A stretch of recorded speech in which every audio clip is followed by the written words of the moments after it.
Hello and welcome back to Zak and Buzz's 31 Days of Horror. Brains. That's a clue. Where over the course of the Halloween season we explore 31 titles that you possibly may not have seen. Brains.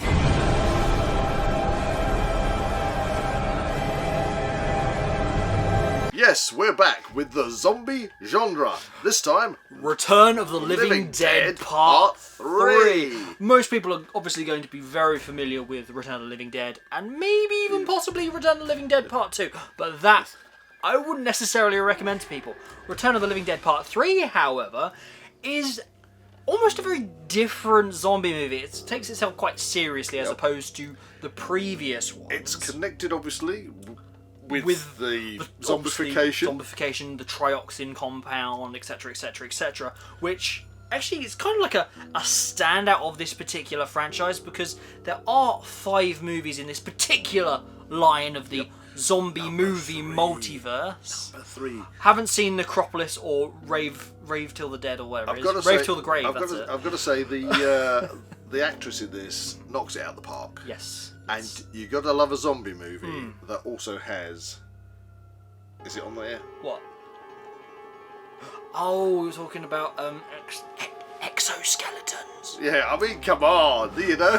We've got zombies plus. To describe this as any other movie, I would say Romeo and Zombiette. It's very much explores that kind of love dynamic with what would happen if your significant other turned into a zombie. Exactly. What would you do? How would you cope with that situation? Now, we do have several characters that are thrown into the mix here. Some that are obviously like your generic bad guys, who obviously, there are a few twists and turns in here.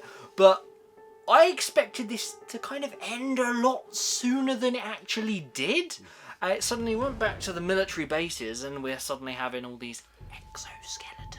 Exactly. Which just kind of come out of nowhere, and I actually like really loved like the practical side of that. Suddenly zombie plus. Yeah, it's like something we've never really seen in any other zombie movie. Yeah, I mean even today I can't think of anything else like that. If they took that idea from this particular movie and just did a zombie movie with that added X factor, I mean that would be absolutely kick-ass. I think the only example I can really think of is like games and things where you have like zombies and exoskeletons, but this has got to be the original article of that particular thing. And the practical effects yet again stand out. You know, this is, you know, really it's an iconic pre your CGI stuff. An iconic image on the front.